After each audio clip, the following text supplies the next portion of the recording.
कैसे बोला? बेचारा।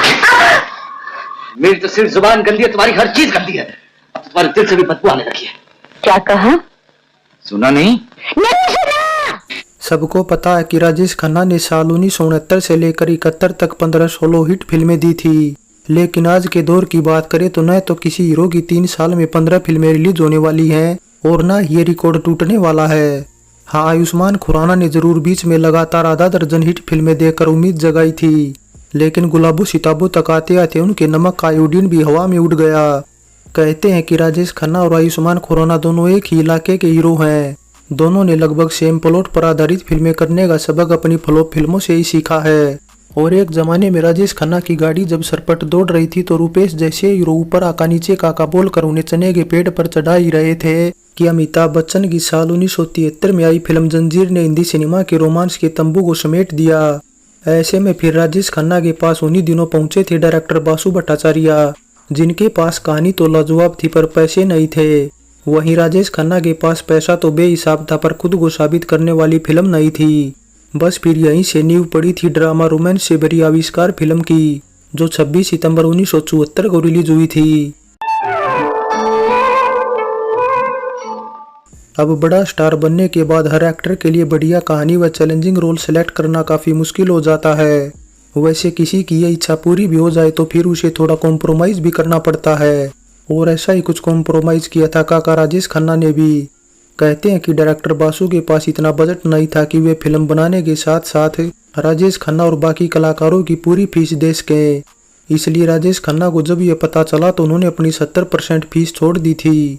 और फीस छोड़ने का फायदा हालांकि राजेश खन्ना को बॉक्स ऑफिस पर तो नहीं मिला, क्योंकि आविष्कार फिल्म बॉक्स ऑफिस पर फेल हो गई थी। लेकिन फिर इसके बाद असली फायदा मिला था 1975 में वे 22वें फिल्म फेयर में, जहां काका राजेश खन्ना बेस्ट एक्टर का अवार्ड जीतने में सफल रहे थे, जो कि उनका जीता बेस्ट एक्टर का तीसरा व आखिरी फिल्म फेयर अवार्ड भी था। इससे पहले काका ने सच्चा झूठा और आनंद के लिए बेस्ट एक्टर का फिल्म फेयर अवार्ड अपने नाम किया था। वैसे काका को इस साल केवल आविष्कार के लिए ही नहीं बल्कि प्रेम नगर के लिए भी बेस्ट एक्टर की कैटेगरी में नॉमिनेशन मिला था।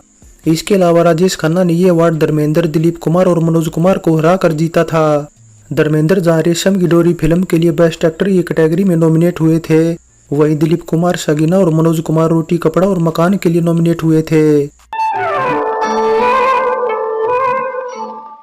अब फिल्म आविष्कार की कहानी शुरू होती है अमर यानी राजेश खन्ना के दफ्तर से, जहां अमर एक एड एजेंसी में काम करता और अपनी पसंद की एक लड़की की तस्वीर स्क्रीन पर देख रहा होता है, जिसे उसके क्लाइंट ने शायद रिजेक्ट कर दिया है। जिसके बाद वो लड़की रीटा यानी मीना जोहरा आ जाती है। अब रीटा मन ही मन अमर को चाहती भी है, तभी तो वह अमर के अकेले होने के इंतजार में दफ्तर में ही रुकी रहती है। वैसे रीटा को अंदाजा होता है कि अमर की प्राइवेट लाइफ में कुछ ठीक नहीं चल रहा। अब एक तरफ जहां अमर दफ्तर में बैठकर सोच रहा होता है, वहीं दूसरी तरफ उसकी पत्नी मानसी यानी शर्मिला टैगोर से मिलने अमर के बचपन का दोस्त सुनील यानी देवेंद्र खंडेवाल मिलने आया होता है। हालांकि अमर को उसका मानसी से मिलना अच्छा नहीं लगता, लेकिन मानसी को भी तो रीटा के बारे में सब पता होता है, इसलिए अमर सोचता रहता कि काश मानसी भी रीटा जैसी होती। ऐसे में फिर दोनों के बीच खिंचे तनाव के पर्दे पर दोनों के बीते दिनों की तस्वीरें भी चलती रहती हैं और कहानी वर्तमान और अतीत के ताने बाने में आती जाती रहती है।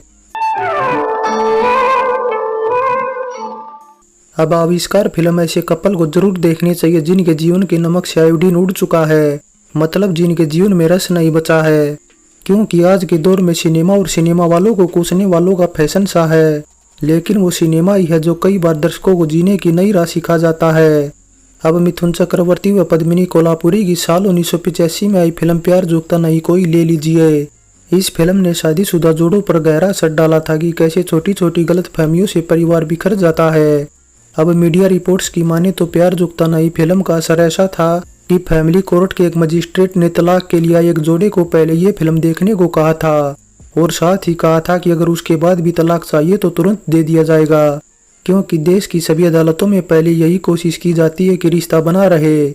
ऐसे में मिथुन चक्रवर्ती और पद्मिनी कोल्हापुरी की इस फिल्म का असर कुछ ऐसा था कि वे दोनों कपल फिर अदालत वापस ही नहीं आए थे।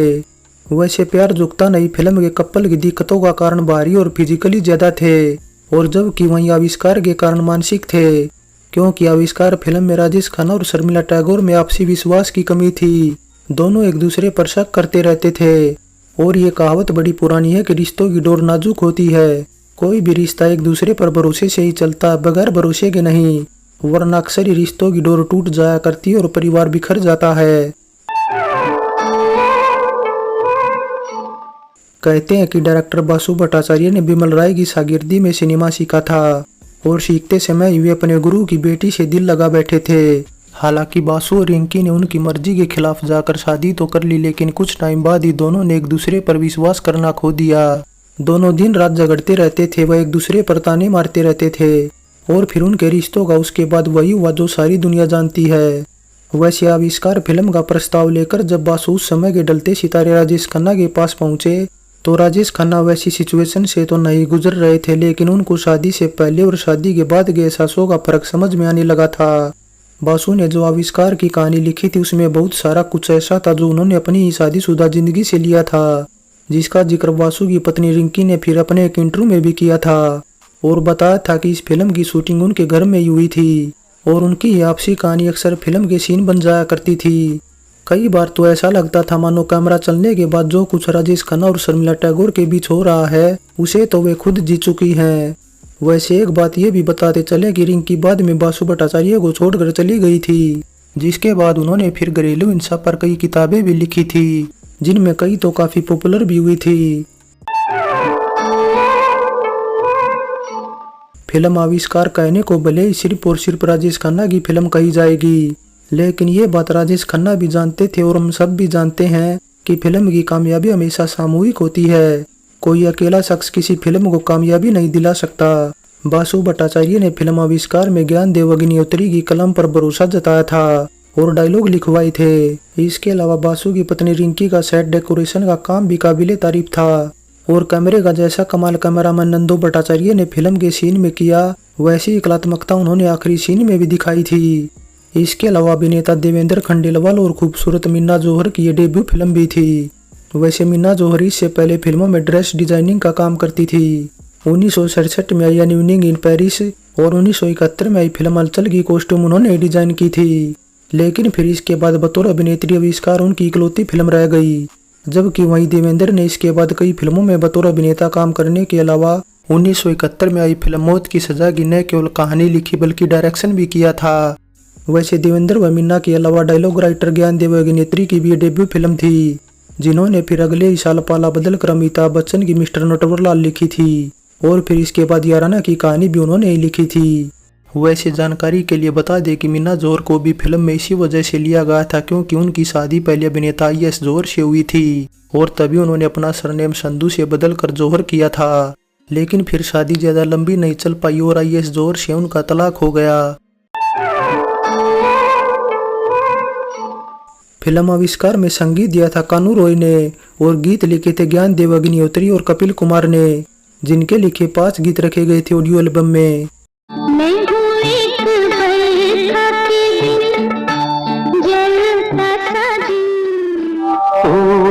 तोड़ते जुड़ा।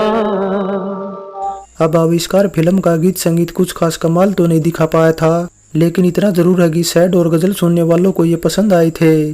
काफी संघर्ष के बाद गजल उस्ताद जगजीत सिंह की जहां पहली बार किसी फिल्म में आवाज सुनाई दी थी, वहीं जैसे फिल्म आनंद में योगेश के लिखे व मन्ना डे के गाए गीत पर राजेश खन्ना को अपने होठ हिलाकर लोगों को बतलाना पड़ा था, जिंदगी कैसी है पहेली है, कभी तो हंसाए कभी तो रुलाए। वैसा ही कुछ एक बार फिर हुआ था आविष्कार फिल्म में भी, जब मन्ना डे की आवाज में राजेश खन्ना फिर से होठ हिलाते नजर आए थे और गाया था ये गीत। हंसने की चाहने कितना मुझे बुलाया। वैसे बता देगी जगजीत सिंह और चित्रा ने जो बबुल मोरा गीत गाया था उस नगमे को कवि के.एल. सहगल ने 1938 में आई फिल्म स्ट्रीट सिंगर में गाया था।